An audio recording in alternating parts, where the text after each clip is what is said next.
Hey, we're here. It's We're that live. Thanks, Scott. We're back after a very long hiatus with season 2 of Elysian Road. Make some noise, people. Yeah. Okay, so it's been a while. Yeah.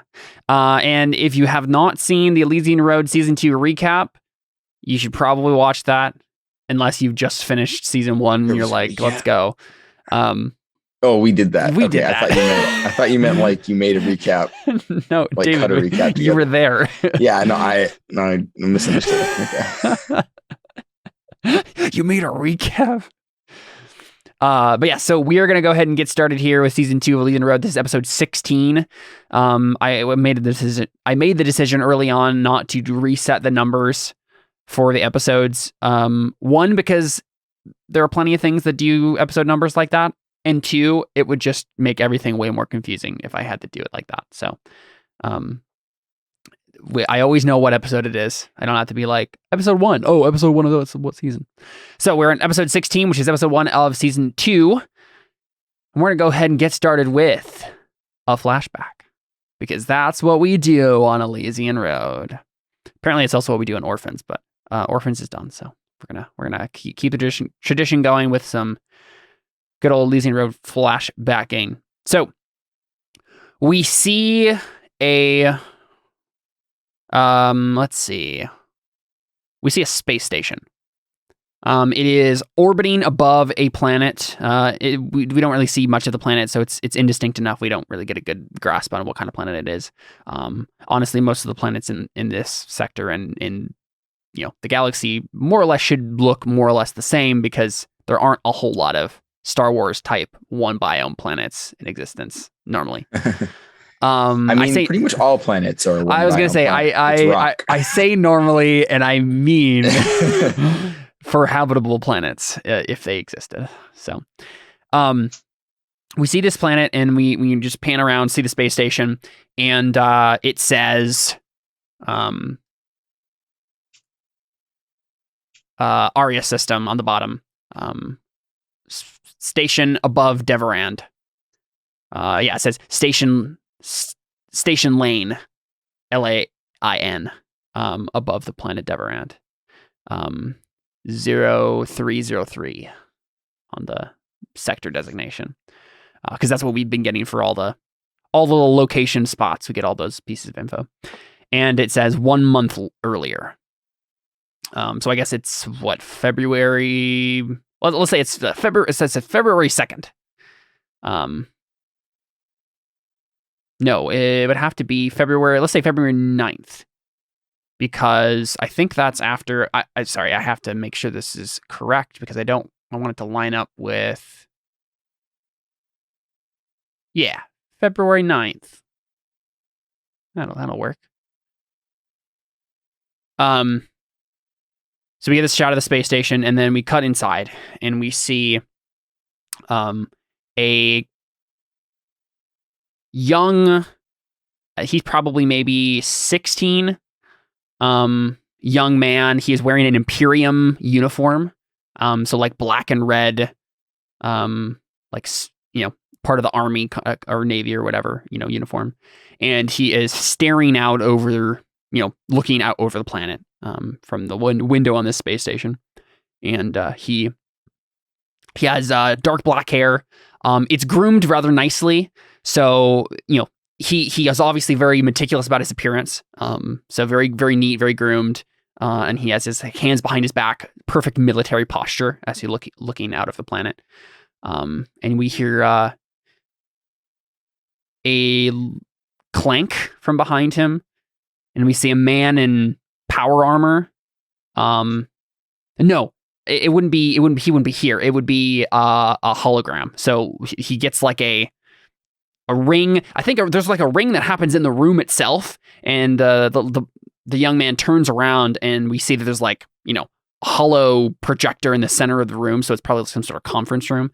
He walks over to it, presses a button, and this figure comes up on the holo screen as a hologram, and it's this figure we've seen before. So think like Space Viking, right? So He is wearing like red and black power armor in Imperium colors.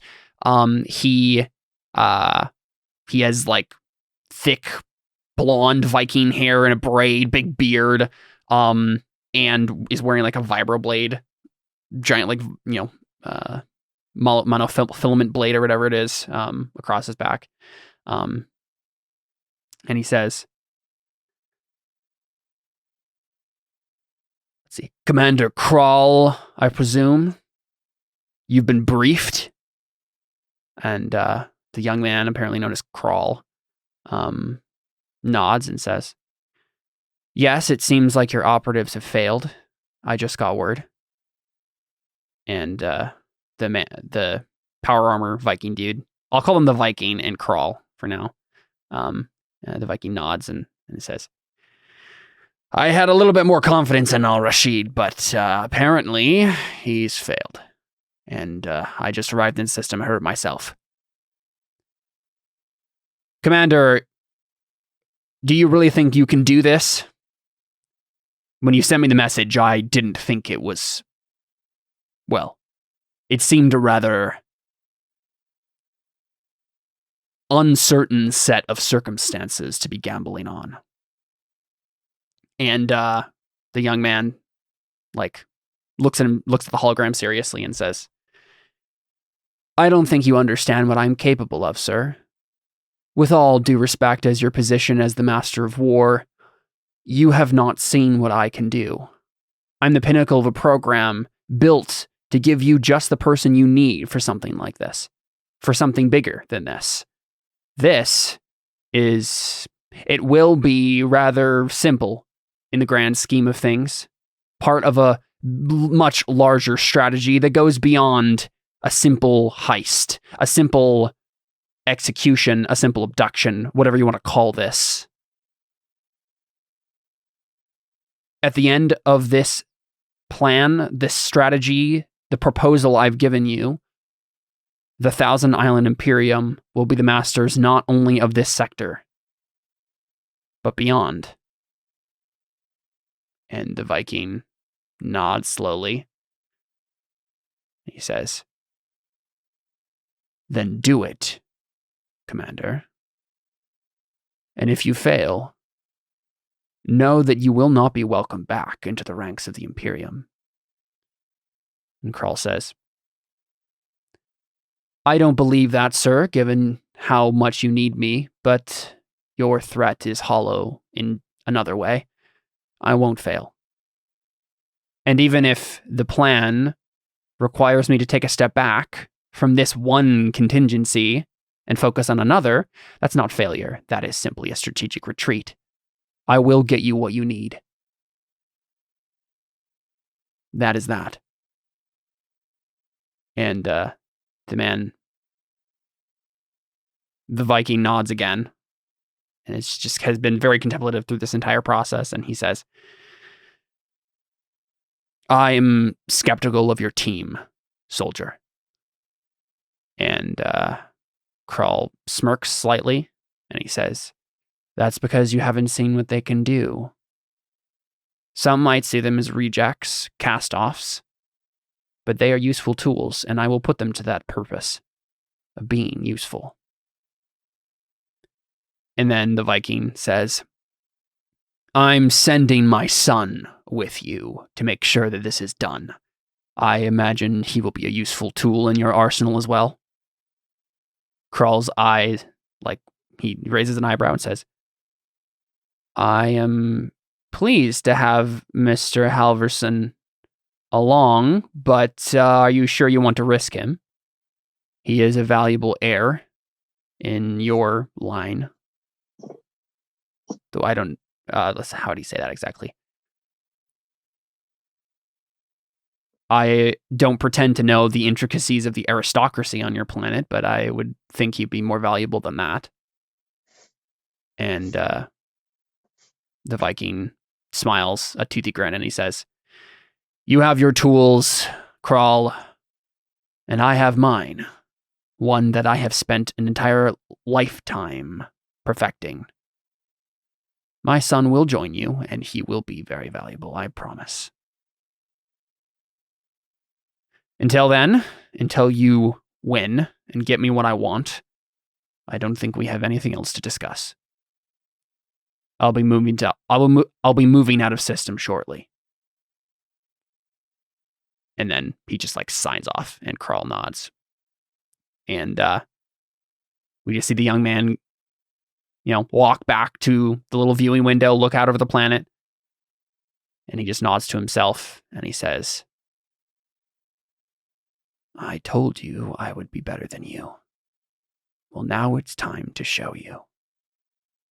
And we cut there to the Elysian Road opening credits. We get the new theme song, which has been posted on YouTube for you to listen to. And let's talk real quick as we get the new kind of, so it's very similar to Caffeine, right? It's I'm the One from the Ruby soundtrack. I have an edited version that I put together myself, but so it's very similar in terms of like frenetic pace. But it seems a little bit more edgy this time, right? Where Caffeine is kind of like fun and loose. This one is like a little bit of edge to it. Ooh, okay. We're not children anymore. Exactly, Toto. Right. We're edgy teenagers now. Yeah, right. There's a little bit of bite to this one.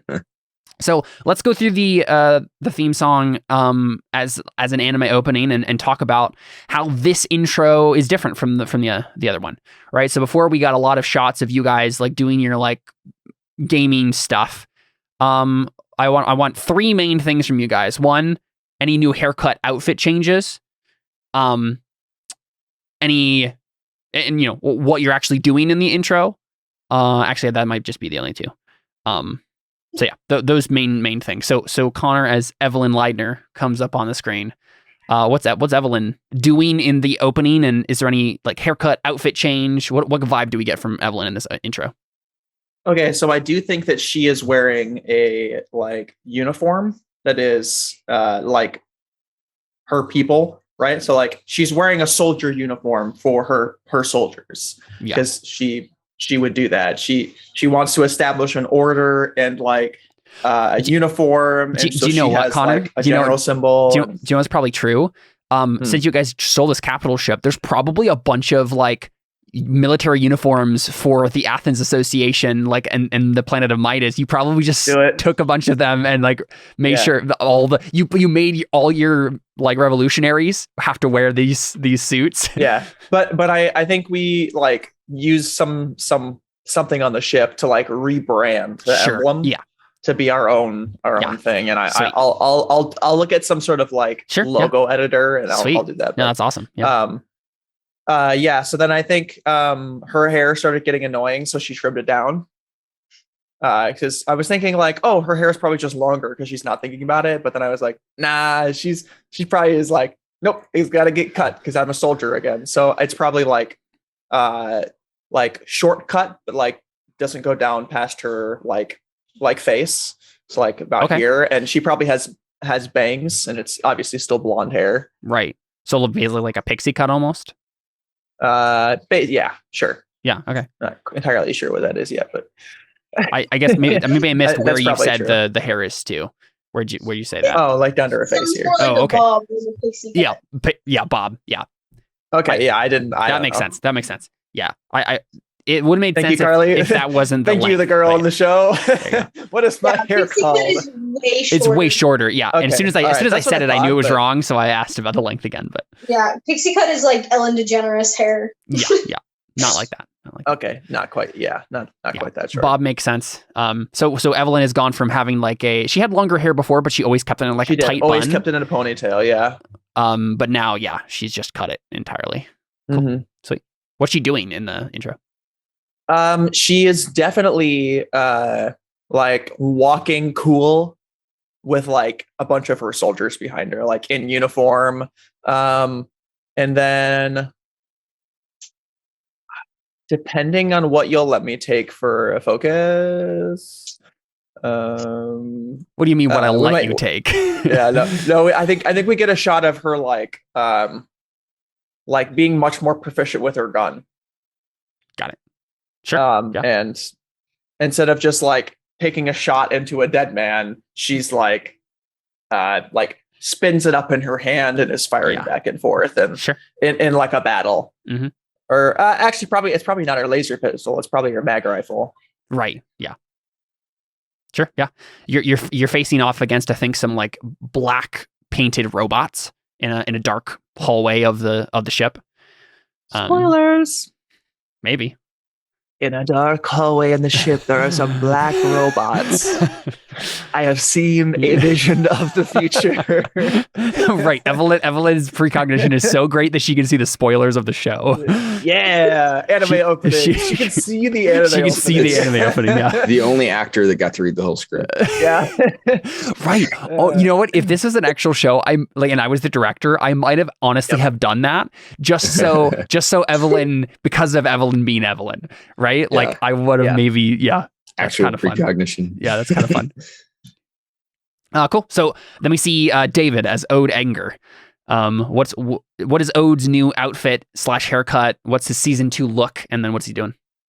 I mean, I didn't anticipate changing his look any. That's fine. I mean, he's probably still just wearing his nano pants. Which is not to say that carbon they're incredibly fiber small, sweatpants, or rather that they are made out of nanobots. Yeah. Because if they were just very small, that would be disturbing. So a speedo, that's what you're saying. He's wearing your nightlight now. Yeah. Oh, yeah, that's right. That was a good character. Anyways, I gotta watch that again. Anyways, yeah, and I think his hair is probably the same. Maybe it's a little less groomed. Not that it probably ever was. So really, it's Zuko season 2 at the very like most, where he gets like his hair is so unruly that it really should be cut at this point. Yeah. And yeah, I mean, I think he's probably in some kind of like service chamber somewhere where he's got like all of his game stuff plugged in. And he's probably playing, what was it? Triple Explosion? Was that the name of the game? Triple Explosion, yes. Yeah. I mean, I imagine that's probably what he's doing. I can't imagine he's developed any new pastimes. Yeah. And we need so to like remind before what the characters about. So yeah, so like before we get the alternative of like, or the alternation between he's fighting in a video game and then suddenly he's fighting in real life, and there's robots. Yeah, maybe when we first see him, he's like an extra foot taller and ripped. And you're like, whoa, Ode's like a superhuman now. But that's just his avatar. And then he like blows someone into gory chunks, and you're like, well, this seems wrong. And then we switch to him, and he looks normal himself. Yeah. He's just in a corridor somewhere, being like, oh. Yeah. With his fake gun. Cool stuff. And then we see Fergus. What is Fergus's default state? Because obviously you're a biomorph, so like you can change yourself to be whatever. But like, yeah. His default state is Dylan. No, okay. I was gonna say that's a sketchy power to give a teenager. we just see two. It's Jared as Fergus, but it's just Dylan the whole time, and then we see Carly as Dylan, and still Dylan. Dylan walks in and she's like, "You gotta stop." Just anytime then I morph into Evelyn. Well, no, what it's actually been is throughout the entire intro, we've been seeing doubles of these people for some reason, and then suddenly it transforms into Fergus from you Ode. think it's them turning towards a mirror, but then every time it just becomes Fergus. Like, oh, yeah, that's weird. And his default state is 19, just because he wants to say he's the oldest. I mean, I'm pretty sure Till is still the oldest. Yeah, you gotta be like 40. The oldest of the Chillins. The children. Chillin. Yeah, chillins. Yeah, he loses the bolo tie since he's edgy now. No, I mean, he still has it, right? But it's not tied. It just like hangs there. Oh yeah, it's slightly loosened. Yeah. His collar is popped. Yeah. He still has the vest. Yeah, my little profile picture there is his standard getup. I gotta go get it. Looks slightly more disturbing now. Not the character profile one, but the one on the. Yeah. I should probably change this then. Oh yeah, so what your actual default is though. I only have the names down there. I didn't see it. Let's see. Yeah, so your default is the teenage state. Yeah. So I'll just change the token to that. So that's still wrong. What? Wait. Oh, right, because you have the new one. Yeah. Okay, I'll change it later. Yeah, it's fine. It's not good. But yeah. Cool. Awesome. Yeah. So what's Fergus doing in the intro? Besides shape-shifting into people. Oh. He's oh yeah, I forgot I hack stuff. He's hacking into the computer systems and. Mm-hmm. I mean, don't you have the password? Oh, I guess, but I guess he's not hacking, but he's just messing with the different. I wish Josh was here. He's not computer mumbo jumbo to say it. Yes, as soon as you started saying that, Josh would have come in and just be like, "All right, this is what he's doing." Yeah. I'm playing with the mainframes and sure, and yeah, It's just not the same. putting shields to maximizing shield efficiency. But you're doing like constructive stuff? That doesn't seem right. Fergus is always doing constructive stuff. What do you think? What do you I mean, but boring, useful stuff? I don't know. Well, that's just what it looks like on the surface, but really he's looking for stuff that could help him build the Hephaestus engine. All right, there we go. That sounds better. Yeah, we see the Hephaestus engine blueprints on the screen, and then he quickly swipes them away as Evelyn walks by, and he's just like, I wasn't doing anything. I want that to be that was a joke in the last episode. I feel like it needs to be a running joke where every time someone walks past your screen, you switch away from it suspiciously, and they just get the wrong idea every time. Oh, that was a joke from the beginning. Yep. That happened multiple times. Okay. It was a joke from episode like 2, I think. Yeah. Oh, yeah, you caught me in our little funny. bedroom in my my pillow for it. Yeah. Okay. Like I'm playing RuneScape. Going in. Are you winning, son? Yeah. Cool. And then lastly, we see Carly as Dylan Callery. What's Dylan's new get up / look? And you obviously have a new token, so I'll show that off on the screen. But if you want to describe it for us. I think the only real difference with her is that her hair has grown just a little bit longer. Yeah. Like she hasn't really tried to keep it the same length. Yeah. And I don't even remember what kind of clothes I had her in last season. Pretty basic clothes. I don't think it was anything too crazy. Like jeans and a t-shirt, pretty much. I don't think we ever mentioned it. Yeah, I don't know. We also didn't mention like what David was wearing on your guys' date until like halfway through, I think. I mean, we were like, oh yeah, he was still shirtless. I was ever not wearing a shirt as far as I remember. Yeah, I don't think we mentioned it as far as I can remember. But I don't know what she'd be doing because my go-to is like, drinking coffee. But like that's way less exciting than everything. I mean, this is an anime opening. You're probably the go-to works, right? Because this is the beginning of the second season. We got to remind everybody who these characters are. Also the default's the best one. So it's maybe like Dylan's like making herself a thing of iced coffee, and then suddenly like a laser shot like fires past her, and she drops it and spills, and she's like pulls out her weapon, and then starts charging. Yeah, not my coffee. Wait, who are we fighting?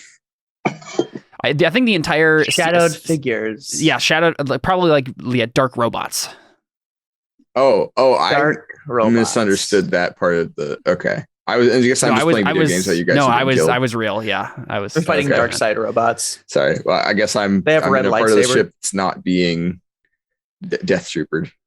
No, I already described. I was basically. For you, I maybe mentioned it just briefly, but I said like we switched from you shooting things in a video game, and then you're suddenly in the dark hallway as well. Yeah. Right. Okay. I misunderstood that when I made my jokes. Okay, I see. It's all good. Cool. Yeah. And then lastly, we see, and Caleb as Till Aderin, and everyone's like, "What? No, Josh is supposed to play Till Aderin." They changed the actor. The actor. Yeah. Exactly. Yeah. Dang it. Yeah. At least he didn't have red hair. Then it would have been just a real shame. Yeah. But we see Till,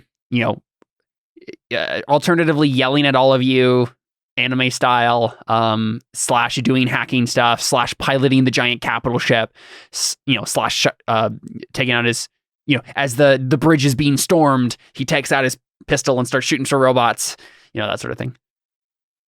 And then we get Elysian Road Season 2.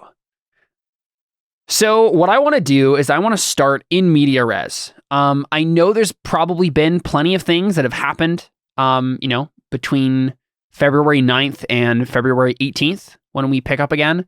But I think it will be best for everyone if we just start with something going on and we can fill in details as we go, as opposed to just like, so what are you doing on the spaceship today?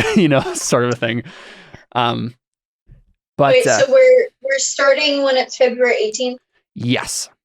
Okay. So Dylan's 18 now. Dylan is 18 now, yes. We started her birthday. Yeah, Hey! we're at a party. Birthday party. I think we skipped her birthday, but yeah. Oh. Yeah. Oh, I see. Okay. I made her birthday. Oh, You're such a bad boy. Yesterday was her birthday. Charlie, you should make it the 18th. I mean, you I could. mean, this is in the past. I can have been the best. I could have been the best party ever, and I don't have to put any effort in it because it already happened. Well, totally up to You you, don't have to Carly. make any rolls. You just get to say what happened. Yeah, It's up exactly. to you. It's whatever. I can go with either You don't one. have to. Sorry. Yesterday, then, was your birthday? Yeah. Okay, just making sure. Cool. Yeah, so I mean, it probably will get talked about at one point what happened on Dylan's birthday, but for now we skip past it and it's the 18th. So by being the 18th, it is you have just like we pick up when you have just arrived in the coast system, right? So I think a couple of things need to be made clear up front. I think you've managed to convince your crew, Connor, that we should sell, that we can't actually keep this thing. We would eventually get captured or whatever. Like we can't run this thing by ourselves. We should sell it and then buy something else, The deal. right?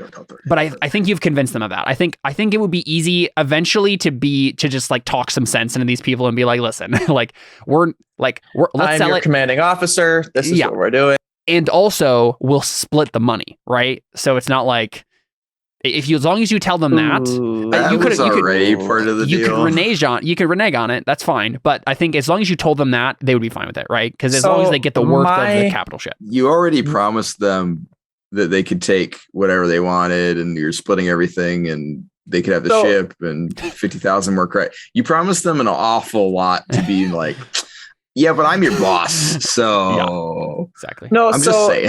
how I think I think she puts it instead is that we have to change ships, and you can have the ship that we like. Why that don't we we just end up let with? them have the ship, Have and second. then we'll find a different ship, and then they can just get blown up. No, that's an awful idea. I mean, it doesn't involve them being like, "Oh, you're That backing was out on our better deal. than my Time to idea of die." just betraying them. So are Yeah, you well, telling me, yeah. Connor, that you wouldn't promise them an equal share of the profits from selling the ship that you promised them already? No, I would in the form of they still get the ship that we buy second. But Right. then I- we don't have a ship, right? No. But after we're done with them, I'm not done with them yet. Okay, I I also see what you're told them I would go back to the planet and start the revolution with them. Okay. So Do we I see. not have the they think Void's I'm Grace? incredible. We do have the Void's Grace, Okay. but we can't fit everybody Okay. on the Void's Grace. Yeah. So we have the. Oh yeah, capital I'm not ship. worried about fitting them on here. I mean, Right. I know you So- want them to survive. I've assumed they're already dead. So So honestly, I think probably what you're doing is you've probably sent a message ahead of you, right? And hopefully, and maybe it gets there before you do, maybe it doesn't. But either way, you've sent a message where you're like, okay, Kos, Order of the Dust people, we want to sell you this giant capital ship. You can do whatever you want with. What we want in return is a certain amount of credits, but also a different ship that's smaller because we have, this need. We don't need this big of a ship, but we need something that's like midway between Void's Grace and this ship. And so we'll see what the Order of the Dust has said, because again, space travel or space communication in this game, it's literally like, you instantaneous communication in the system, but as soon as you get out of system, like you have to, it's basically like mail carrier ships have to go from system to system and like update people. So, and you guys have a capital ship, so it's unlikely that the message has gotten there before you, because you're already moving pretty fast. So you'll likely have to wait around You for a little probably beat while. Any mail carrier ships. that Right. are Yeah, on the way, exactly. yeah. You'll have to wait around a little while before the Order of the Dust will actually respond to you and like open negotiations. What do we know about the Order of the Dust? We can make that roll when it becomes relevant, but I think something else is going to interrupt that first. But yes, remind me later when we actually get to that, and I'll have you make a roll, Fergus, or whoever else wants to make a no roll. So as long as we understand like what the situation is there, I think we're good. As long as the crew is still on board with everything you're doing, and I think they are with what you just said there. So I think what we get, right? So hold up though. Mhm. So we are going to sell the ship. You're going to sell a ship, and well, let's say again, the Order of the Dust hasn't agreed to anything yet, but the plan is to try to No, negotiate yeah. with the Order of the Dust Right. to sell Right. this capital ship to them, get Right. some amount of credits, and then also a ship that's smaller. Right. But they're still on board with. You'll give us that ship. Yeah, because I think this is a huge ship. I'll drag you real quick Right. to the map for it that I grabbed. Holy crap. It's You very, made a very map big. for it. Very, very That's big. not a right? map. I mean, That's a paint. That's a. What is this? a diagram Does or it have whatever. a railgun? I think I can see my house from here. I think I think I can see the Boise Grace from Yeah, here. no, the Voice Grace is right there. It's in that little window. It's right there. It's like Dude. attached. Yeah. Holy crap. Dude, that was our freaking home. Yep. It's just that little thing, little Mhm. guy. A little Yeah. dude. And I That's think big shit. given how big it Like is, I think the section crew of land. understands. Yeah, I think the revolutionaries understand. Like we couldn't run this effectively on our own. We need something a little bit smaller.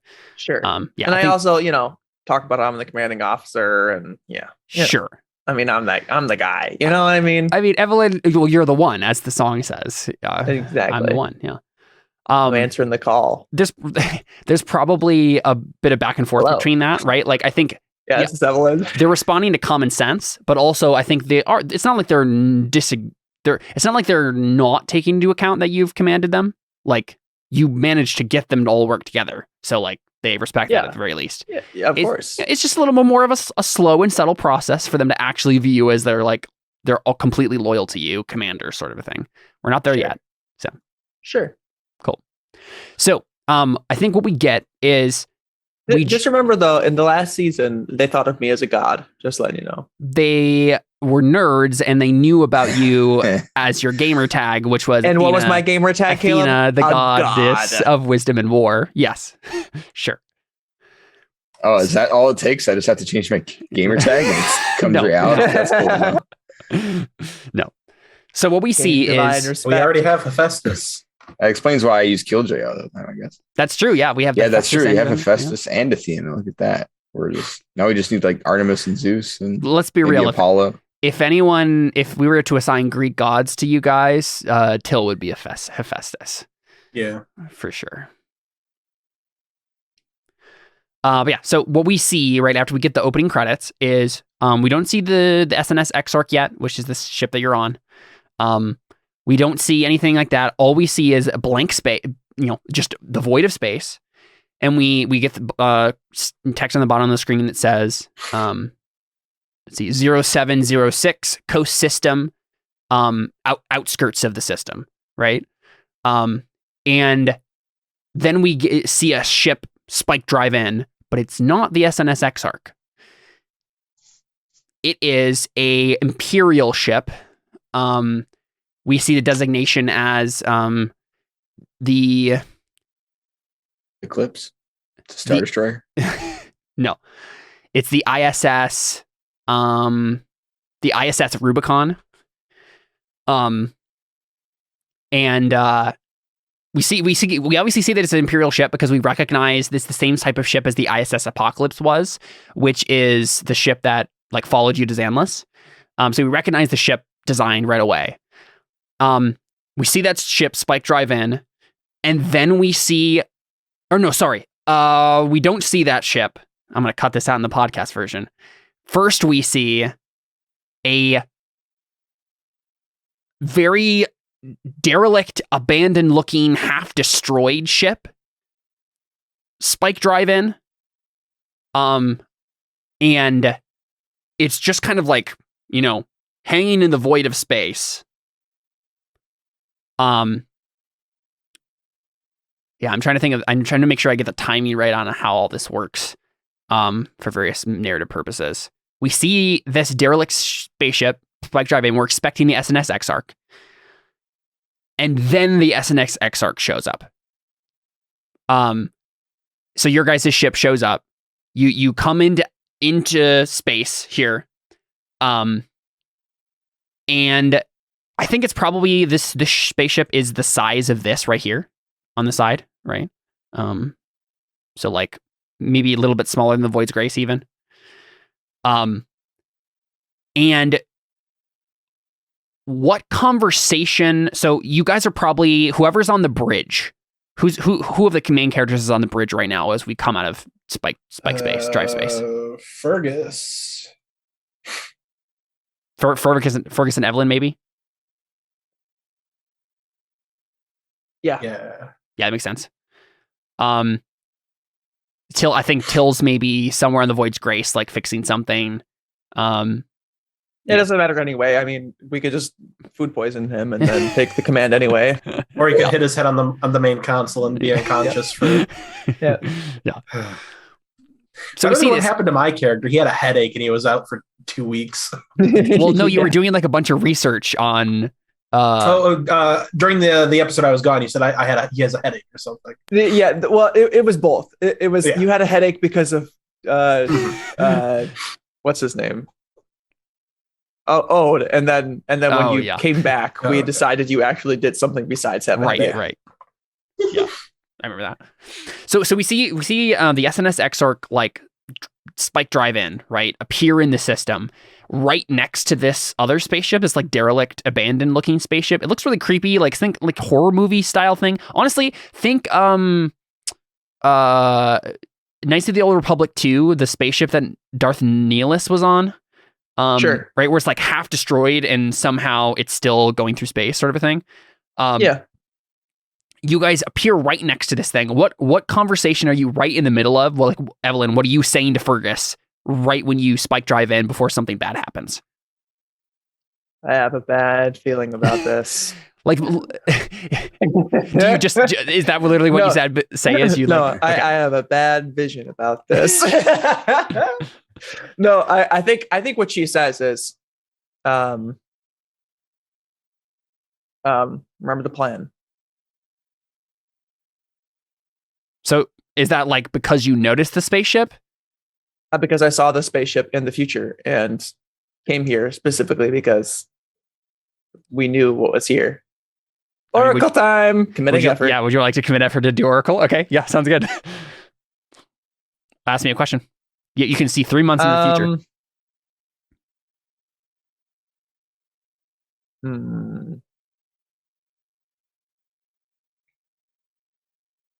What is? I guess. Tell me what my character knows first. I should say. Literally nothing. Like I was. They just came up on this. Yeah, it was very random. You had no warning whatsoever. So unless Evelyn would have just asked something more generally about like is anything, or if when we get to the coast system, is anything bad going to happen? Then I think that's the extent of what you could have prepared for, maybe. Okay, so let's say within the last week, I committed effort to know this was here, and so we still stopped. Just for character flavor, so she knows the future. I don't. What do you mean by that? This wasn't a surprise to me. I mean, I don't think you have an ability that could actually do that, because the issue with Oracle is that you have to be actually specifically asking a question about the future. And if you wouldn't have thought to ask a question except for the meta reason of you now knowing that a spaceship was here now. I mean, it makes sense that we might want to know what happens when we come out of Spike Drive, just because it's an event where a thing might occur. Evelyn, make a luck save. Yeah. But that's so annoying. Of course I failed. That's okay. You have a really good luck save, so I don't know how that failed. I shouldn't have even agreed to it. In my head, I was like, I'm going to fight this, even if I succeed. But I shouldn't have even rolled. The issue is, Evelyn, like, there's a chance you would have thought of something like that, but this is pretty normal, par for the course sort of stuff. The actual place you're coming out is far outside of actual Order of the Dust like territory that they would be patrolling. So I think you wouldn't have necessarily thought to just immediately like or wouldn't have thought to like ask any specific question about this sort of thing. I guess I'm too busy being in general. Also that, say right? that. Yeah. Okay, I'm gonna commit effort and say, oh wait, what? You got to spend some time being more specific, man. Come on. Oh, uncommitted. Oh, I see. Being too There general. we go. I was confused as to how the committed effort works. Yeah. What here is a danger to us? What ability are you using? Oracle. Oh, so you're doing it right now, like as soon as you come Yep. out of Spike Space? Yeah, Yep. Drive Space. Sounds good. Yeah, so I was like, wait, didn't we just spend the last 10 minutes establishing you can't do that? that makes sense though. Yeah, that's really plausible. So you come out of Drive Right. Space. Evelyn, what are you in the middle of, before this happens, what are you in the middle of saying to Fergus, like a normal conversation thing? Oh, okay. That was my real question the first time. Did you make yourself taller again? And so we get that, right? So we see this derelict spaceship. We cut back into, we go cut to the SNS Exarch, but right before it jumps out of Drive Space, we get that line from Evelyn. You come out of Drive Space, you see the spaceship next to you, and then Evelyn's like, crap, precog. And then she sets it off. And the question is, What here is a danger to us? let's see, what here is a danger to you? I show you a minute's worth of vision, and it's directly related to you. Correct. You see one face, Connor. You see the face of a young man named Hans Caesar Kral. You know this. Does his name come up at the bottom of my vision? Sure. No, but you know this, and we see his face, and it's the face of the young man from the flashback. And you know this young man as the runner-up to you in the program. Yeah, I figured. Really? Yep. And basically you see a minute's worth of basically... Hold up, though. Everybody else died. That's what you were told. Right. No, I'm just That's him. establishing that, like, know as why. long as everybody remembers. Yeah. Everybody else but me was murdered. He had his So tray table the- up and his chair back in the full Yeah. position. The I specific guess thing, so. the specific thing you were told, Evelyn, is they're killing them as they become weak and are no longer useful, right? Like that's specifically what was happening there. So, okay, Evelyn puts two and two together in her head, like, maybe they were still useful. Hmm. Right. Yikes. Certainly some of them were probably killed, but that doesn't mean all of them were. And so you see this guy, this guy's face, and you see it on a hollow screen, like in this vision. You see it on a hollow screen coming your... What about communism? No. Like you're like communicating with your... Oh, Hailing. Yeah, hailing. hailing me. So I see him hailing me before he hails me? You see him hailing you on your personal device. Okay. And you notice that difference because you realize the ship has gone offline somehow. And Yes. you don't know, again, minutes worth of vision. So you see two threats. You're like, something is going to turn off our entire ship. Yeah. And Hans Caesar Kral is involved. Okay, so I also can see 3 months into the future. Yeah, but you can only see 1 minute's worth of time. I know. We could fit that into 20 seconds. Is there anything about like the long-term ramifications of this man? Like, is his intent to destroy the world? I mean, I guess Anything about that with my it's not 3 to months into destroy the future world. ability? It's specifically to, I mean, you see him in Imperium colors. And so you Okay. can guess what he's going to do, right? All right, we can murder him now. All right. I mean, Okay, his so ship is like broken, right? This is the guy in the broken ship.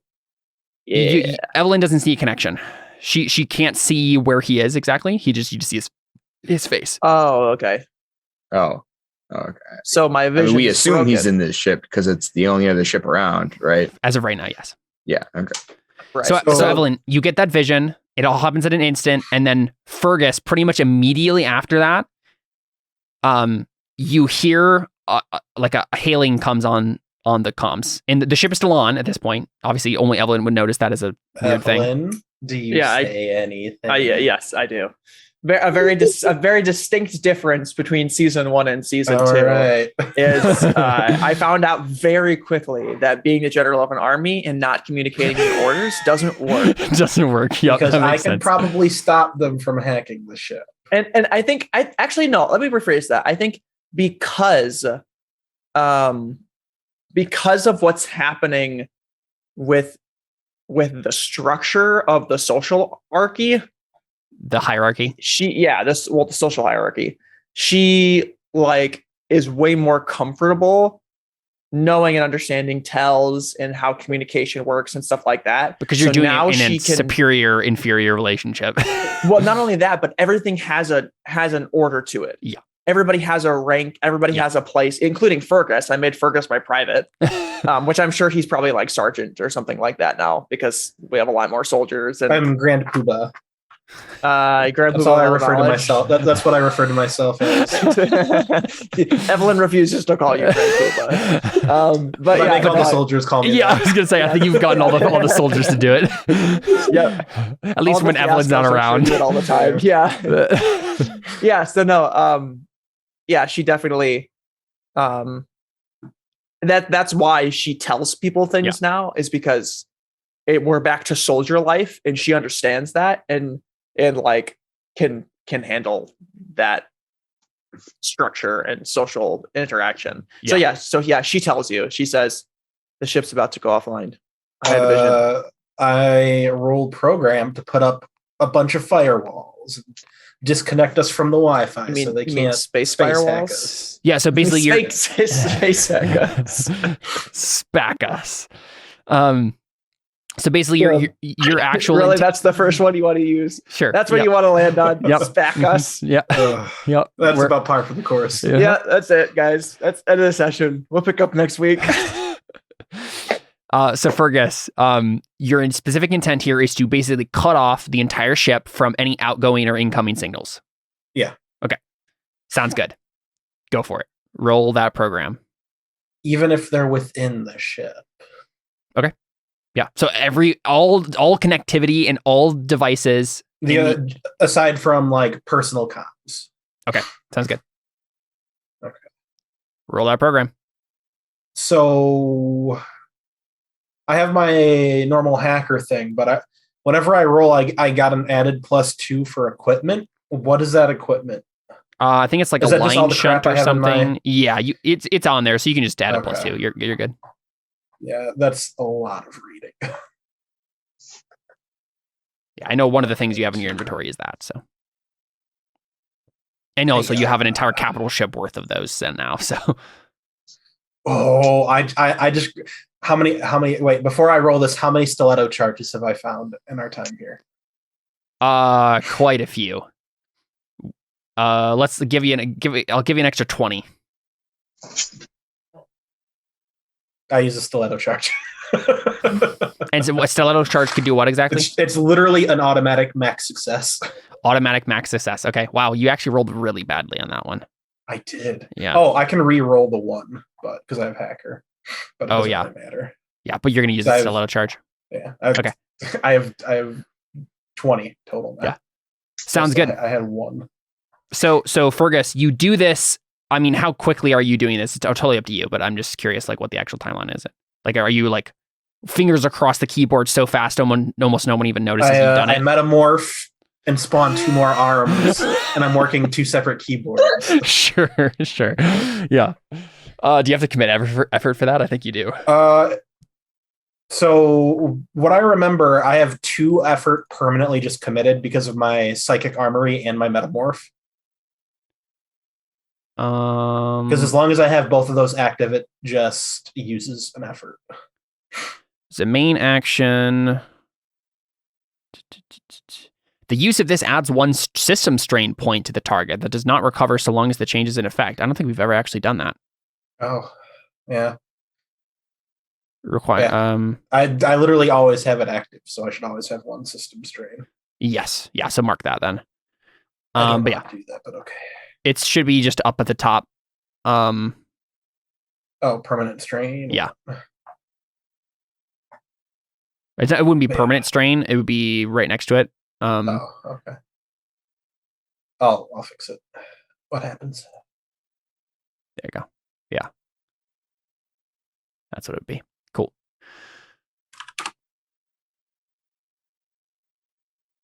All right, cool. Yeah, so you do that. You hack this really quickly. And I think you don't, I mean, all the incoming signals and outgoing signals just get cut off. I think several of this, we get a shot of several of the soldiers in like the living quarters or whatever, like the barracks, and they were like starting to get like the bump of messages that comes whenever you enter a new system.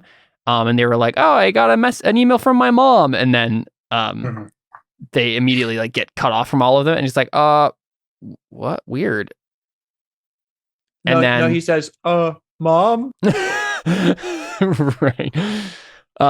And so Fergus, you've just shut off everything, and that works, right? Nothing seems to happen otherwise. Like no one's trying to get into the system. There was like an incoming hail that definitely happened.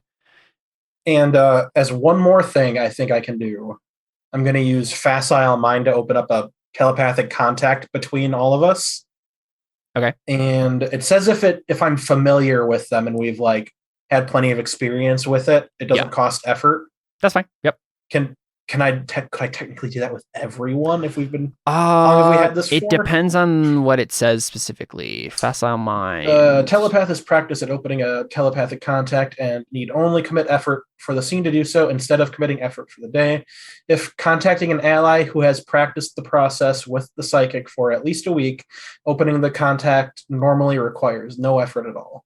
In both cases, if the telepath chooses to commit effort for the day, they can open a telepathic contact as an instant action rather than a main action.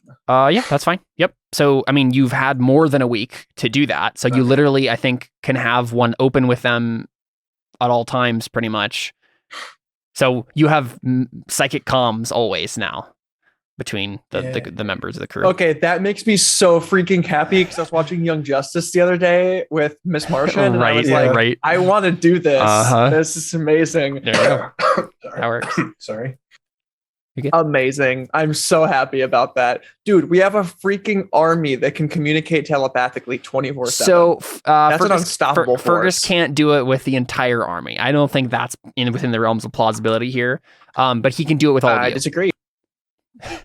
He can do it with all of you. There's no way that Fergus could have gotten intimately familiar with every single one of your army to be able to do this. So okay, Jared, new goal for the campaign. Get intimately familiar with each and every one of the soldiers. So like you see Fergus like walking down like the corridors like every morning, being like, Jim, John. Could I just have a link with like the sergeants? Yeah, you can have a link with all the members of the crew, Electra, Lois, who are the two main members of the Fiascos, and then the main guy from the Fixers and the main guy from the Flamehearts, which are the other two groups that you have with you. I definitely remember them as well. I didn't make anything about them, so it's fine. Yes, so you can Lois has a have them on there if you would like. Lois is a guy and he has a scarf. Yes. Mm-hmm. Oh, it was Electra. Electra's like the commie gal feminist girl who's in charge of the. I mean, they're revolutionaries. They're like hold on, communists. Oh, space them. I don't even care. Yeah, I did what? I hired commies. You did not mention this last season. They're anarcho-communist revolutionaries.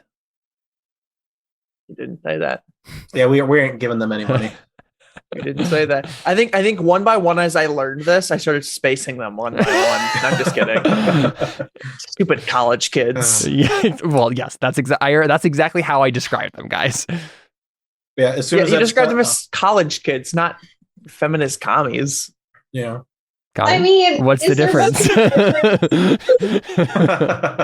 There is no difference here. You hurt me, Caleb. I knew what I said. You hurt me. Yeah, I think to Ellen, comms are open. Evelyn, you mean? Evelyn, dang it. How dare. Ellen would be if she had the pixie cut. Yeah. She says, actually, okay, I definitely missed, just Jared succeeded that roll, correct? Yes. Yeah, I used the stiletto charge. So the ship is dead in the water. The ship isn't dead in the water, but the ship is like completely cut off from all communications, and it's just sitting there silently. Nothing bad has happened yet. The little ship? Your ship. Our ship. Fergus cut off all communications, incoming and outgoing signals. And I disregarded what I said about keeping the comms online because I have the... Right. So all personal communications are also down? Literally everything. Okay. Sounds good. I guess unless Connor has like a space cell phone. I don't know if I can do that. You basically, what Fergus has done is he's placed everything into airplane mode. Yeah. Permanently, like for the time being, like no one can stop that. And put up the space firewalls. Exactly, yeah. Yeah, okay. So I pull out or I don't pull out anything. I just telekinetically communicate. I don't do this, but yeah, she just says, everybody, all hands on deck. Potential emergency on the ship. Well, I mean, potential attack. Comms. You send it to the leaders through the mind link? Okay, that's fine. Yeah, and then the sergeants can grab their squad. Right. I mean, they're in charge of their squad. The main issue with that, though, is still if Fergus cut off all communication, you're on a giant spaceship.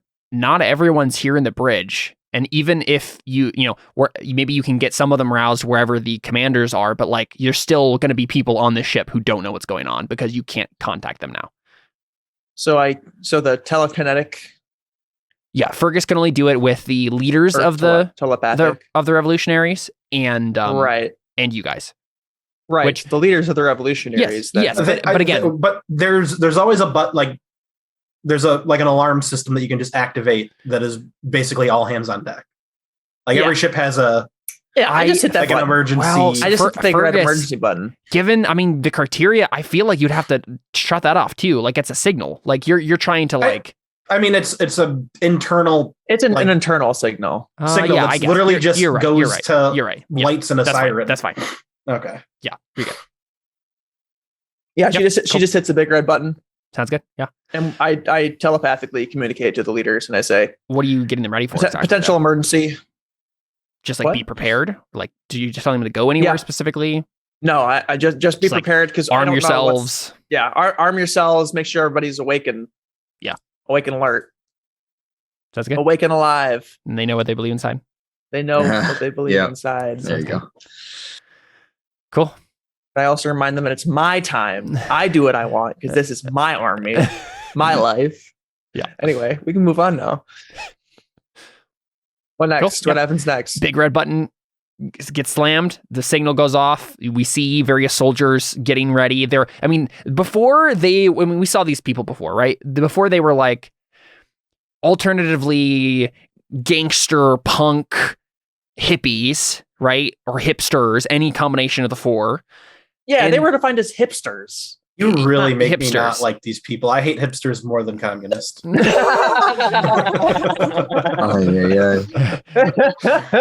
So yes, like those. That's what they all looked like before, right? Those variations on those four themes. But now, I mean, it's only been 9 days, but they're all wearing the uniform, right? So like they immediately have to look at least that level of like uniformity. Is Lois still wearing a scarf though? Of course, yeah.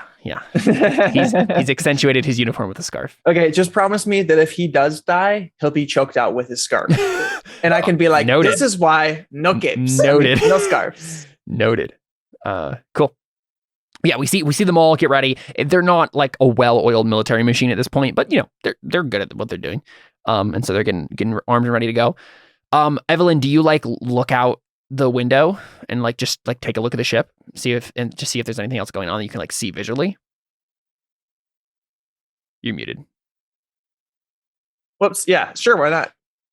Because at this point, like you can't get any incoming signals, so that's your only really way of learning anything more about the situation besides just waiting around. Can I roll real quick? Can I roll no to see how much I know about this guy? Han sees your call. Yeah, Han sees your call. Certainly. I think it might be connect though instead, right? This is more about what you know about him as a person rather than like you read it in a book somewhere, because you only know this guy through like you knew him personally. This isn't like you read a book on him. You're not bad at connect though. no, but I'm not amazing at connect, and I'm amazing at no. Yeah, I know. I mean, connect would be whatever. I'll just roll. I don't want to argue with you. Yeah, I think it's good. The attribute would be intelligence, correct? Yes. Yeah, connect with intelligence. There you go. Hey, Yeah, that's a successful roll. Hans Caesar Kroll was the second best in the program, right? You were the best, and you were the one who was going to be chosen. You remember a very intense showdown that you had with him right before Vigo informed you of what was going on. And it was basically to decide who would become the person they shipped off. And you won, right? It was like some sort of strategy duel. I think it was Ender's Game style. You have Starfleets at your command, right? And you're like trying to defeat each other. And I guess you tell me in this moment as we see this flashback, what how did Evelyn win? What particular strategy did you employ? Just something general, like how did you get the upper hand on him? Can I say that I was willing to sacrifice the numbers to win the war, and I put one of my spaceships in hyperdrive and shot it through his army? Did the Holdo maneuver? Yeah. I feel like yes. I mean, spike driving. I don't know if it would have the same effect as hyperdrive because you're literally moving into a different plane of existence, basically. Yeah, you actually can't even shoot people unless you're in the same. I don't think it works the same of reality. Okay, but you'd actually go through them if you did that. Although you could just maybe have them go. I could do that and flank. Yes, no, I could flank them. You could go through them, then jump back into the space they're in. Yeah, and matter would be in the same place as other matter. I don't know if that's actually possible or not, but it sounds cool. I feel like Evelyn could probably have said, like, ordered her imaginary engineers to like disable the mechanism that makes it the fail safe. Yeah, exactly. Right. Yeah. Sure. Yeah, that's fun.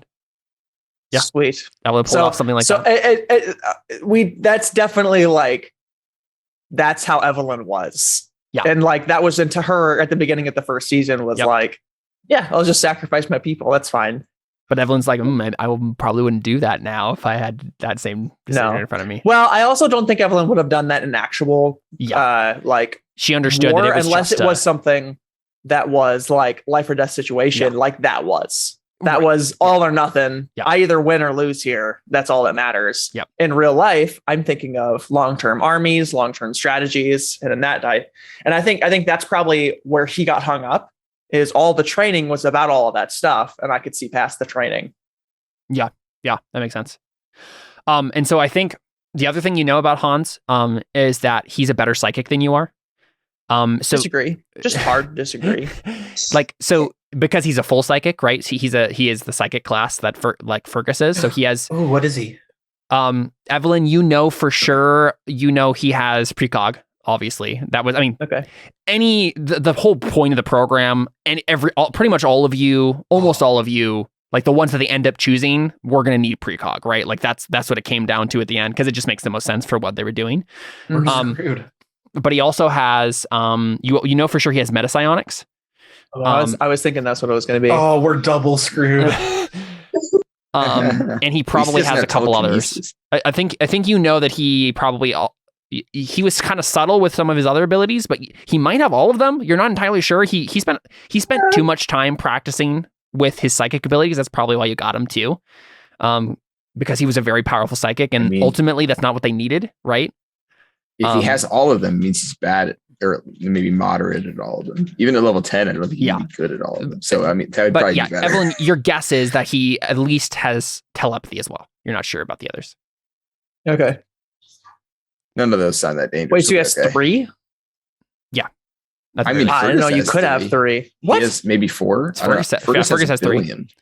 I guess 3. Fergus has biopsionics, telekinesis, and telepathy. Oh, okay. He's still got 3 levels to go. He could technically put points into low levels for the rest of them. I'm going to max bio. Waste. Yeah. Max bio and maybe get telekinesis to 3, maybe 4. I don't know how that works. Yeah. So yeah, you know that about him. So he is probably a better soldier than you are in terms of like just firepower right at his disposal, because of his psychic abilities. But he's not a better strategist than you. Probably. I mean, at least in that moment he wasn't, right? So that's your guess, but I mean, it's been a year and some change since then. So 2 Connor, years maybe. Yes. I'm gonna blow your mind here. There's a meta scion power called mind tracing, and the meta scion can trace back. I was just reading that. He probably traced you using your precog to do that. It's a time loop. Yep. If you'd never done that, he would have never shown up. Yep.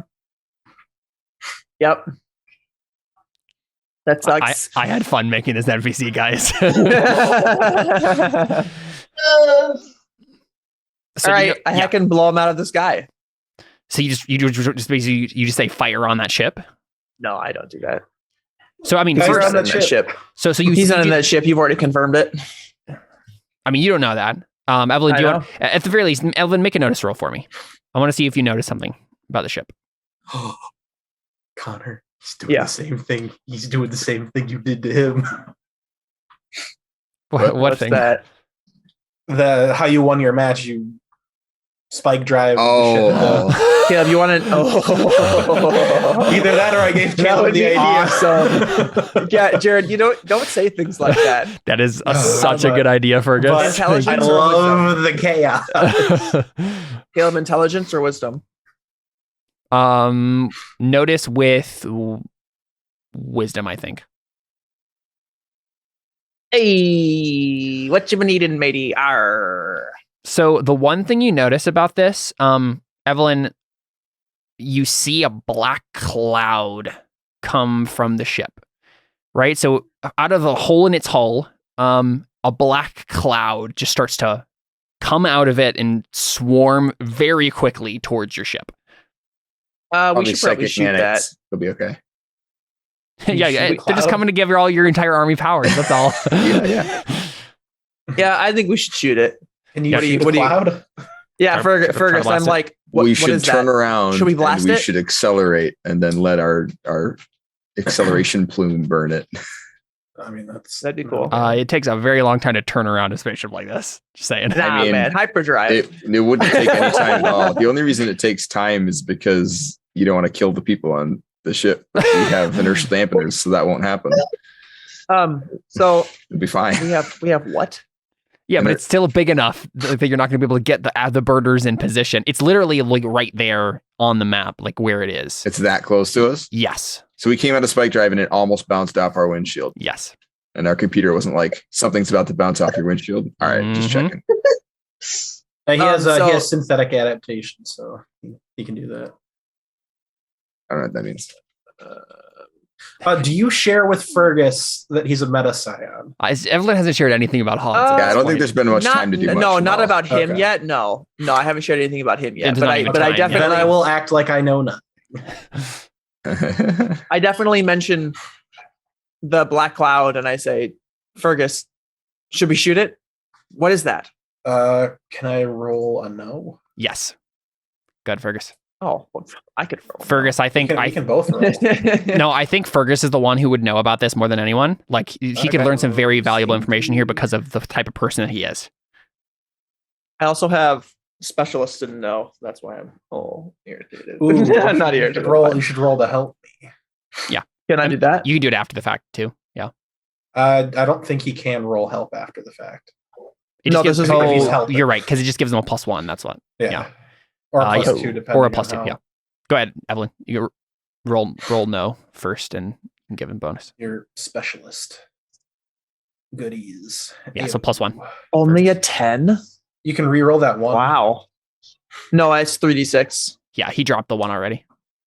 I know, but with your... He dropped the 1 already because he's rolling 3d6. So his final roll was 2 and 4. If he had specialist, he has specialist, so he can re-roll ones. I thought. No. I dropped the lowest. I rolled 3d6 and dropped the lowest. What's the re-roll the 1 then? You have diplomat, which diplomat is specific a specific to that thing for negotiation. Okay. Yeah, that's it. Sorry, so I have +1 from that? Yep. Thank you. Knowing rules. Guys. I'm so proud. Connor's turned over a new leaf. I know, from not paying attention for the first half of the campaign, playing video games, 12, baby. So Hey, it's not Fergus, my fault Caleb didn't make the campaign interesting enough. wow. Shots fired there. Dude, I just listened to the entire show almost all the way through, so Yeah, it that's was like- very interesting. That's like what, Yeah. 50 hours of content in like a week or two. Yes. Yeah. Just nuts. All So right. so Jared, sick of our voices by now. Jared, or Fergus, you've cut off all incoming and outgoing signals. Mhm. But you swear you can still hear the song you know is playing. And if you had answered the hail, the song you know would have come over the radio. You know what this thing is. You have seen story after story after story of it on the dark web. This is the abandoned spaceship that shows up out of nowhere, rickrolls people, and they are never heard from ever again. No. Okay, hold up though. Fergus turns white. Oh my gosh. It's the ghost It's a ship. legend. Exactly. It's a ghost. That's all you hear him saying. He's like, all blood has left his face. He is And so white as a sheet. we get a shot of the actual inside of the derelict spaceship, and we just see a little video screen in the like bridge of the ship that just has a garbled and distorted video, like the YouTube video of the Rickroll from the original YouTube video, just playing garbled, weird, like really creepy and distorted and stuff. But it's there and it's broadcasting, but you can't pick it up yet. But that's Oh, sorry, go on. I was going to say, but Fergus, that's given from the stuff you piece together from JHN sources and creepypasta sort of stuff, right? Mhm. That it's not the song that kills you, it's what comes after the song. And that's what this is, the black cloud of nanites or something that is coming to just destroy the ship. All right, well, we've still got a good 3 minutes because it's only been about 30 seconds. That's how long the song is. The ship survives as long as the song does. I want to ask Evangelia if she knows anything about this. Sure, yeah, go ahead. Do you just get like an answer to a question, basically? I don't know. This is all homebrewed. But since she's like since she's pre-Scream, right? Maybe she knows about Rick Astley. I don't think she'd be the kind of person to care. Okay. I think the one piece of information you can get from her is like I've seen through your eyes and looking out the ship. She says like I'm also curious about the black nanobot things. Right, and she says like those aren't nanites because nanites are so small that you can't see them with the human eye. But those are definitely related. Like it's the same sort of technology, except basically what she says is this is the sort of technology. So if nanites are to a human body, this thing is to these things are to a spaceship what nanites are to the human body, right? So you can see them because it's a black cloud and the size differential is the same more or less as it would be for a regular nanite into a human body. But it's going to do a similar thing to the spaceship. But it's going to give it our ship psychic. It's not going to give your ship psychic powers. But it is sci-tech, is what she says, right? These things were used. These are like basically one of the most dangerous sci-tech weapons ever invented. It's basically like a piranha cloud that will completely consume a spaceship if not stopped. Right? These things will eat it from the inside out. They won't touch the people, but by that point, it won't matter. That's fine. I can breathe that. Should we run, or do you think I can tame them? So you're asking Evangelia that? Yeah. She does this. Does Connor. Evangelia have a different costume on? No, because she's. I'm just kidding. Yeah, she's a robot hologram. Yeah. Spirit. She does this for us. She does the equivalent of the meme that goes right, and then she sees like she's about to object, and then she thinks about it, and she's like, "Well, No. Fergus, do you know how dangerous it was?" I'm not doing her voice. Fergus, do you know how dangerous it was to contact my mind? Well, this is about 10 times as dangerous, but it is possible. They are sci-tech. Do it. Also, definitely not going to outrun them. I put on my spacesuit and I jump out. I shoot myself at them. They're like, Connor, run! Wait, run? What do you mean run? Where? Like move the spaceship, I guess. Yeah. Move the spaceship closer? Move away. The spaceship away. Launch As me you at them would and then like spike away and then come back for me. Yeah, I'll do it. I do it. I spike away. So, Fergus, you are currently on the bridge. I don't think there's an easy access point to the outside of the spaceship from the bridge. That's the very first thing I did. You can't just jury-rig the What? bridge to have an exit, Connor. Caleb, you're talking to a precog. What? That doesn't help you at all. It doesn't help in this situation. Caleb, I I could look sit at there, the bulkhead really hard. I could sit there. No, I could sit turns. there and say, I'm going to jury rig this, and then look 3 months into the future when I succeed and do exactly that. You mean look 3 months into the future and see yourself looking 3 months into the future and see yourself looking 3 months into the future because you haven't done anything? I believe the consensus we came to on that was if you could come up with a feasible explanation for how you'd be able to do that. Yeah, there's no feasible explanation here. So Till would not have been able. No, that's not how bridges work. But yeah, I tell everyone grab boots on and then I just blast. That's through what I thought you were gonna do. Yep. So yeah, we get the scene from Star Wars Episode 3 where Grievous just like breaks the thing and then just flies out. Yeah, and then obviously the emergency hatches start closing. Oh, okay. But Fergus blasts the door and everyone's breath gets sucked out of their lungs. And they start to like. It just needs to be one window, and we just need to have one hatch closed for that one window. Yeah. But then Fergus flies out, and you have a thing that you don't even need a spacesuit for this, right? Because you have psychic stuff. Or no, that's a different one. I don't think you have that one. I don't know, dude. Let's see. I don't think you actually have that one. Yeah, Connor, you can fly, so you can at least get around. Yeah, but I have in my thing whatever space suit thing there is. Yeah, but it takes time to put that on. Yeah, why would you be wearing Connor that? sensed the need. you can sense the need for that one. Yes, I can. Absolutely. Fergus, wear your spacesuit. Yeah. Yes, General.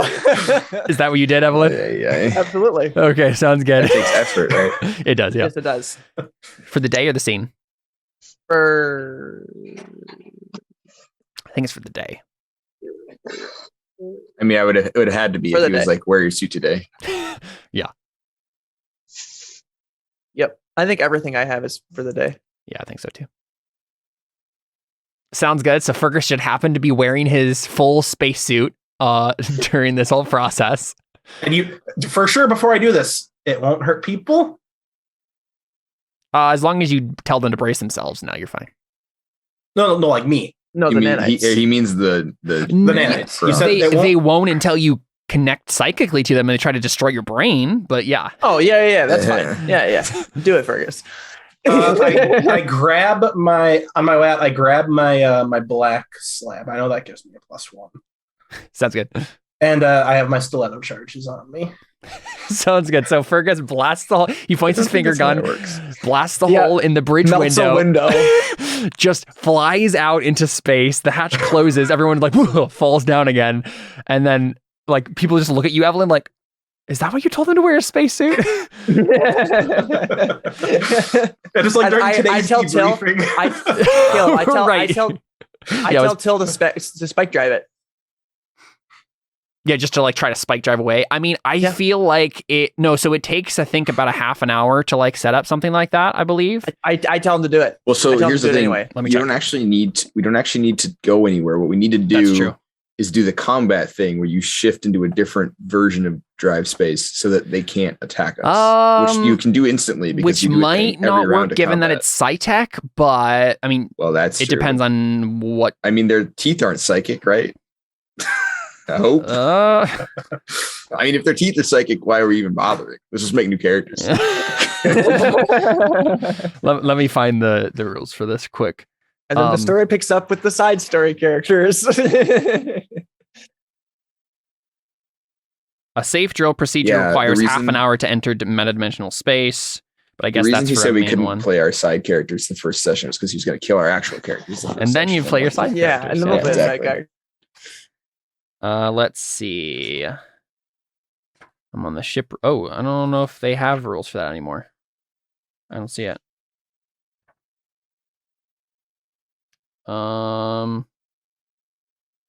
Evasive maneuvers.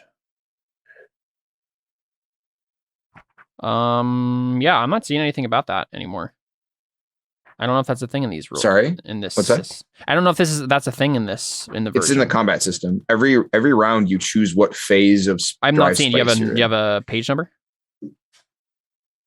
Because I just went through all of the I'm on the space combat section, right. And I don't see any section. I'm just going off of what I remember from. I know first edition was like that, but I think they might have gotten rid of it because Oh, I maybe literally that is don't what it is. see it at all. And the ship might be- combat, the space combat section is like 5 pages long, and I just went through the whole thing. So, I mean, I'm sure it's still a thing that you can try, but it's not like a regular space combat thing. I guess that happens anymore. Right. Okay. I mean, I guess it's up to you then. Yeah, so I mean, you can definitely have Till attempt to make a short spike drill, and have it be safe, but it's gonna be risky, right? Yeah, I see no reason not to try. Sounds good. So, Evelyn, you say What do you guys think? We're telepathically linked, so if you want to say anything, say it. I say, who shut off the power? My game's not working. No, you were already informed that there was an emergency. Yeah. Yeah. I mean, honestly, you know what we should do before you actually tell Till to do the spike drill? We should see what Ode and Dylan are up to and have been doing during this time. Because we haven't seen anything from them yet. So are Ode and Dylan in the same place right now? For convenience sake? Yeah, let's do it for convenience. Yeah. I assumed I was playing a game, but kissing. Yeah, yes, that's ING. I think I that's don't remember illegal how now. the She's season 18. ended. Oof, yeah. Yeah, this is You missed your chance, buddy. You missed your chance. I missed my chance for it to be illegal for both of us. I don't. Well, I think isn't it where you if you're currently there are dating no them space and then laws. they become older? Yeah, Romeo and Juliet. There you law go. Or whatever. What? Yeah, there's Yeah, a thing if you were dating before one of them turned 18, when the other one turns 18, it's still fine. If you were dating before then. It's like Romeo and Juliet something. Regardless, this That is doesn't space matter for law this. and a Yeah. TV show. Yeah, it's fine. So yeah, Ode and Dylan, where are you? What do you happen to be doing when the alarm goes off that something's wrong? Probably makes sense. Yesterday was your together. birthday, right? Yeah. Mm-hmm. Yeah. Maybe we can say that yesterday something was going on and we couldn't. Oh yeah, no, because we just got out of drive space. There wouldn't have been much to do. Yeah. On yesterday, we were still in drive space, so we wouldn't even had internet. So maybe we can be planning to celebrate your birthday or something like that when we get somewhere that isn't space. Or something like So that. I mean, are you on the SNS Exarch? Are you on the Void's Grace?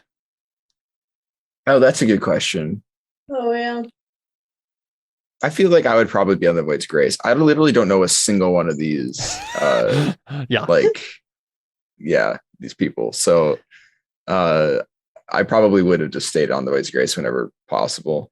Yeah, same with Dylan. She'd just be like, I'm familiar with my room and the kitchen here where I make my coffee. Yeah. You tried to work the SNS Exarch's kitchen coffee maker, and it had so many settings you didn't know what to do with it. Or it had zero settings. Setting. That's true, actually. Yeah, protein shake. setting. That's the only thing I make. I just realized what ship this is. Yeah. It's a military So ship. where were we? What was our destination again? You're in the coast system, on the outskirts of the coast system. Right, So you still needed to real time go a couple of days towards where the actual planet is, or at least towards it, so you could get into contact with someone who could do a negotiation with you. Just on the outskirts of the coast system. But I mean, the planet that we're planning to go to, will it have anything worthwhile on that? Is there anything to do on that planet? The planetary tags it has are freak weather and mercenaries. Basically think of Camino, but instead of cloning, it's mercenaries. That's the worst planet for a birthday ever. Yeah, literally, it is about the dreariest, grayest planet you could ever think of. It's always raining, and there's just a bunch of mercenaries in gray slate armor who are Spartan military guys. Yeah. That's the entire planet. So, Carly, it's stop. future Seattle. But without the hipsters, right? Okay. So stop me if you want me to change any of this. But I think in my imagination, I'm sitting next to you, like in your room or in the kitchen or something, probably kitchen because there's coffee there, and I have the data pad and I'm scrolling through like an informational log on the planet. And I'm like, well, they have a barracks, lots of those. I don't think they'll let us in there. Water, probably. Maybe they have jet ski. No, doesn't. No. Well, okay.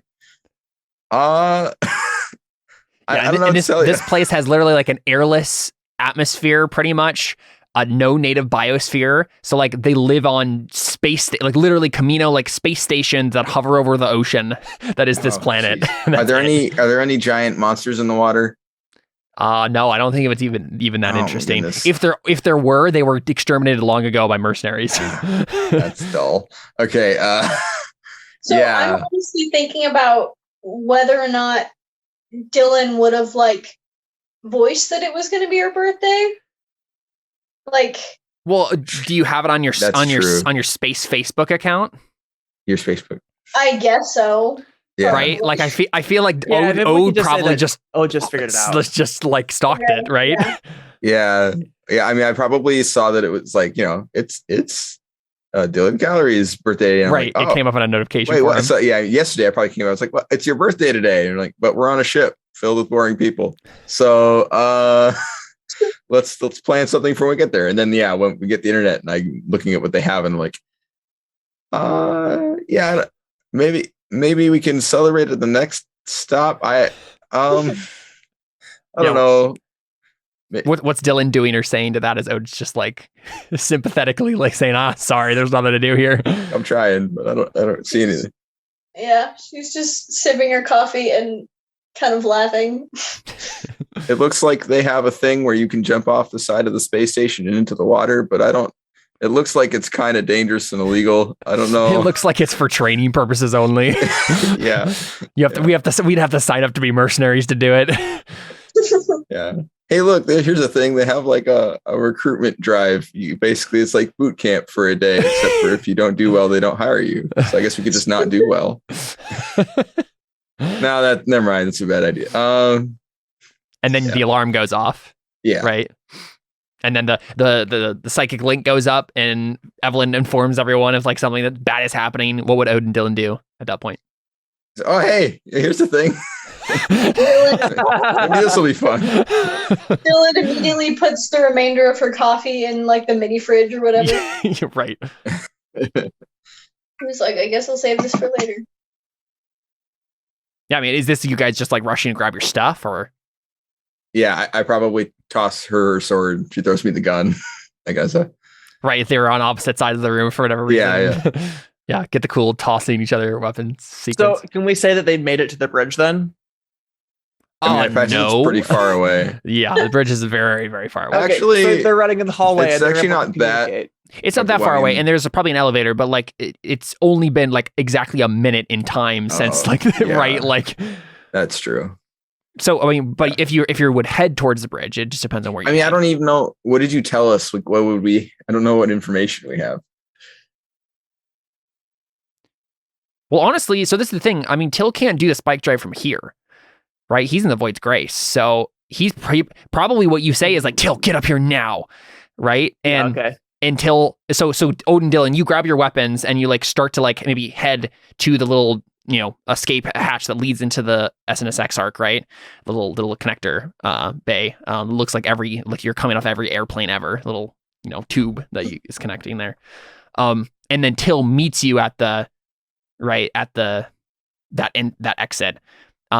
And he gives you guys a look like, ooh, this will be interesting. Like, I don't know what to expect here. But you've heard, I think, because everybody's connected, that Evelyn just says like, Till, I need you to spike drive now, right? And so I guess it's just the three of you running. Till, of course, has remote access for wherever he's at. I feel like no, because you've like the Void's Grace and the SNS Exarch are a different ship. You would have disconnected those signals. But, I mean, if Till is the only person on the ship capable of flying it. He's not. Like, you could have someone else. He would be the best person to attempt this, but because Fergus can't pilot. right. Yeah. His last level that I just gave Till, I gave him an extra thing and like pilot. You should give him Starfarer. Yeah, I think I did. Yeah. Okay. Because I figured that would be his primary role now. Yeah, I mean, there's probably like a super fast elevator that like leads up to the bridge. So I guess he just. And you still have 2 minutes and 30 seconds. That's how long that's going to give you up is. Yeah. So you know what I'll do? It really mainly matters that Till get there in time. So I'll make an exert roll for Till to see how fast he can make it there, and then we'll make that decide how long it takes. He's not very good at this though, so.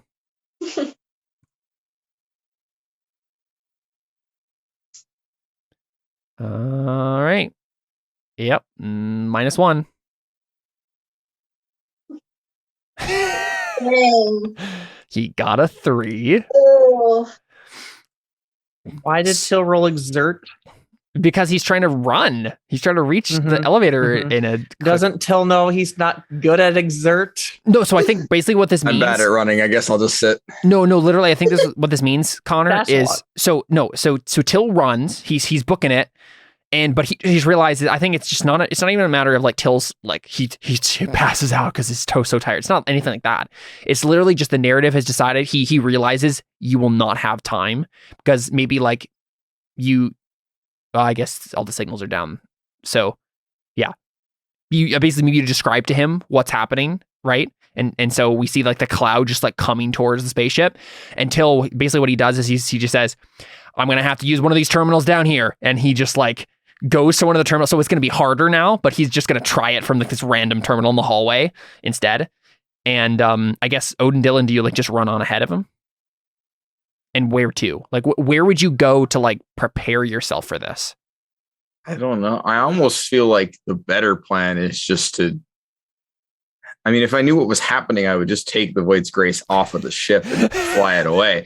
But I don't know if I have that much information. No, I don't think you do. I don't think I do. And we all know what happened last time you tried to fly it. I have a +1 in fly now. I don't know why. Oh, okay. Or pilot, I mean. Oh, yeah, I got it for the grav cycle. That turned out to be really useful. I see you're still salty. 5 years. I don't care. But Ode's still salty. David isn't. oh yeah. But shoot. Yeah. I mean, I don't know. It's such a big ship. I don't even have any idea where you guys are. I mean, I guess in character, I think like we're running off the Void's Grace. Anyone given us any instructions? Like, or would she have just focused on Till? You're muted, Connor. I saw. I think it's not a thing of she doesn't like tell you guys anything. It's just like she doesn't have any instructions specifically to give you yet. Right. Like she tells you to like get to the bridge. There's not really anything she can have you guys do. Oh, well, yet. that's all we need to know. Yeah. We just don't know where we're going. Yeah, so as long as you tell them to go to the bridge, then yeah, that makes sense. Yeah, I think Cool. that's. Yep. So Odin and Dylan are heading off towards the bridge. And then I guess I'm going to make a roll here to see if Till can emergency spike drive the SNS Exarch away. Yeah. Is that a program or a pilot? I'm looking. Because I could see it being. I think it's pilot because that's what a normal spike drive is. Yeah. Does space or whatever help in that? Does space help? Is that your question? The space fair thing? Oh, is the fact that we're in space help this? Yes, certainly. The fact that he's trying to pilot a spaceship, space helps. Yeah. I think it probably does. Let's see. Where does it say this? Spike drill pilot. Yeah, intelligence pilot check. Intelligence pilot check, and let me look at his.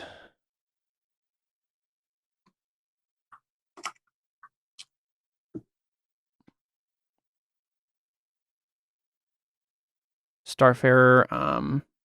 He has level 2 in it. You automatically succeed at all spike drill related skill checks of difficulty 10 or less. I mean, it's definitely going to be more than that, so that doesn't matter. Double your pilot skill for all spike drill related skill checks. Spike drives of the ships you navigate are treated as 1 level higher. Thus, oh wow. It actually took you guys less time to get here. I didn't realize this. Actually, no, he would have gotten this level in the meantime. So we'll not ruin continuity and say it did take that long, but for the future, for now onward, it actually takes even less time for you guys to move things. Spike drives you personally oversee take only half the time they would otherwise require. So yeah, this is going to be, it's still going to be very hard.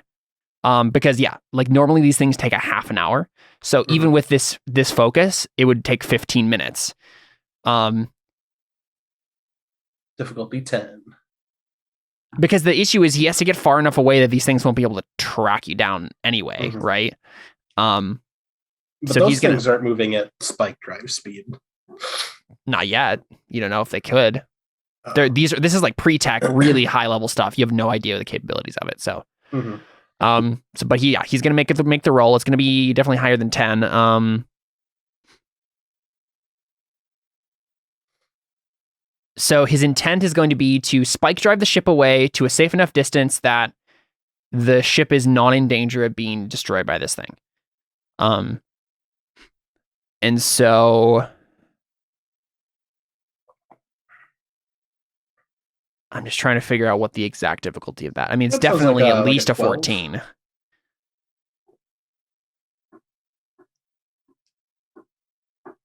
I roll a talk to pump them up and help.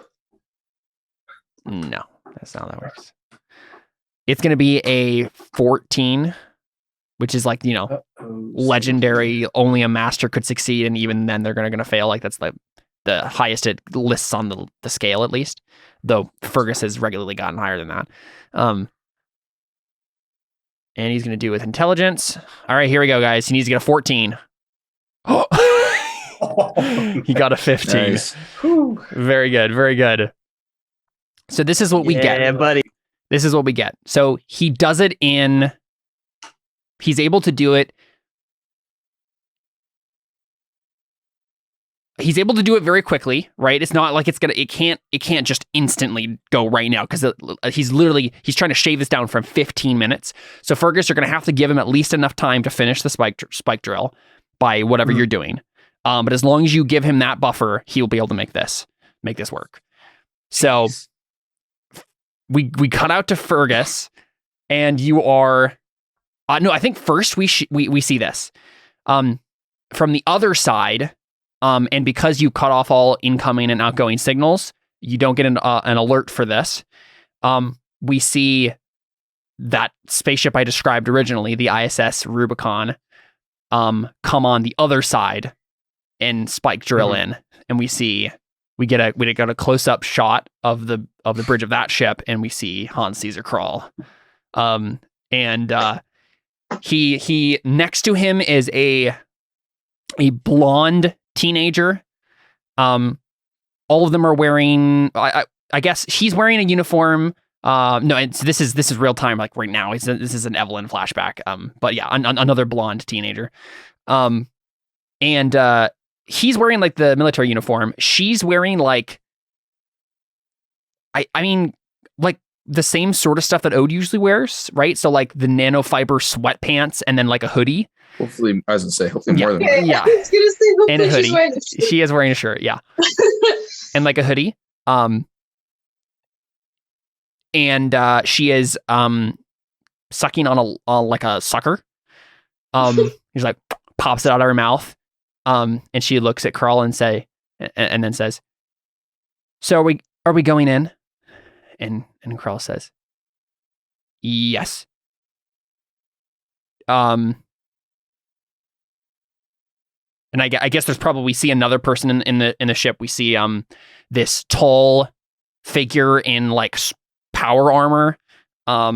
It's definitely like very, very expensive looking power armor. It's white. And has like a slight jetpack on the back. And it's already closed and stuff, so we can't see who's inside of it. But then whoever's inside of it says, "I'm ready. let's go. And Krull says, wait 1 more second. Now. And then we see the gal grab the guy in the power armor, and then they blip out of existence. And we see them teleport straight in front of Ode and Dylan. Oh, great. As they're in this hallway, right? Awesome. Bad luck. Yeah. This girl character is already giving me, I don't remember her name, but the character in My Hero that can the psycho chick. lick someone's blood and- 100%. That is the She's person giving I me based her this vibe. character. Yep. She's my favorite character. Always. I have been thinking about this character for as long as before Elysian Road even existed, based off one Billie Eilish song, and you've hit it okay. immediately already. What Billie That's Eilish hilarious. song? Bellyache. Eyelash. Did I stutter? No, that's So why that's it what was Mickey and I funny. call her. Yeah. Tupac Shakur. So we Yeah. see that, Remember that right? guy? We see that, and then we see Fergus outside, right? Fergus, let's have you do this, so we'll decide whether or not they have the time they need to do this. Mhm. What do you do? So you're sucked into space. You're like, whoa, whoa, whoa, and then you get into range of them. What do you do? Right now he's just like flying, just like I should have thought further ahead. Yeah. He's just flying out into space. I immediately regret my decision. How far away is the ship part? What do you mean? Like they came out of the ship, right? So Or the Rick Astley ship. yeah. The Rick Astley ship is here, Oh. right? And you Sorry, are which one is it? I had another menu open. Oh, it's this one. Oh, that's really close. yeah, So and I you came from here, right? So you have to move. It's not 57 feet away, but yeah. So I have a question real quick. So Yeah. not to be the rules guy, because I want to keep the flow of the game going, but how does she teleport in a specific place on the ship if she's never been on it before? You have to either be able to see the spot or have been there before.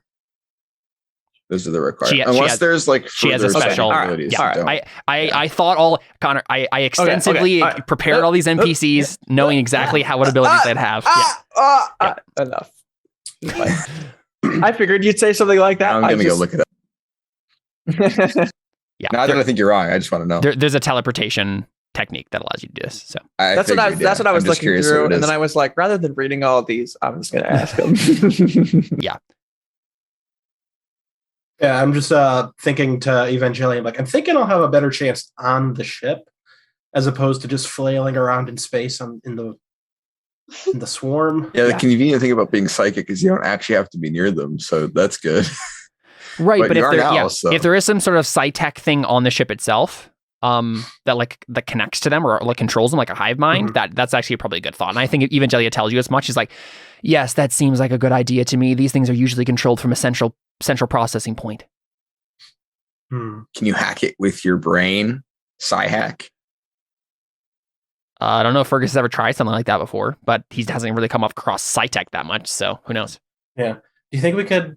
Guys, this girl is a level 4 teleportation psychic. He is not. She has to be. No. Deep intrusion is a level 4. No, there's a different one than you're thinking. Oh, So could we never mind. make telepathic contact with them? You think? Because I don't From know here? if we'll be able. Yeah, You I could don't know if try. we'll be able to It- buy 15 minutes. no, the never going to give you up is only 3 minutes long. You think we could like change level their 2. focus from the big ship to the little ship that just came in? Say it again, Jared. You think we could change their focus from the big ship to the little ship that just came in? You don't know about that. Fergus is on the other side. Oh, Yeah. I mean, I'm still linked to Connor. Would Evelyn not tell me that there's another ship? She also doesn't notice yet. Like this is this has been Oh. You've been 5 seconds out of the spaceship at this point, Okay. right? Well, I fly closer to the ship until someone tells me there's another ship. Okay, yeah. So I think a point if you would just immediately go towards the ship, you're flying towards it. Fergus, I think you're gonna. I mean, you have to aim yourself somehow here. You know. So telekinesis. Oh, right, telekinesis. Yeah, you're good then. Okay. You can just blast yourself away, Bakugo style, and end up at the ship. So I think you get about you're getting close to landing, and then Evelyn, you notice. I mean, honestly, Odin Dylan probably before that point weren't like I think in their minds, oh crap, there's someone in front of us, right? Yeah. Like, and so all of this is happening like pretty much at the same time. Fergus is nearing the ship itself. Till is working on the spike drive. Evelyn, you notice that the ISS Rubicon has showed up. Like you look on the other side of the bridge and you see it on the other side of the Exarch. And Odin Dylan are suddenly faced by two opponents in the hallway. So honestly, let's do this. Let's take a break, and then let's come back and just go into initiative order, right? I feel like that's the best way to do Sounds this. So we'll go ahead and take a break here, and then come back and dive into part 2 of today's episode of Elysian Road. It's off to a great start so far. Very excited for all this stuff that's going down. So, all right, stick around.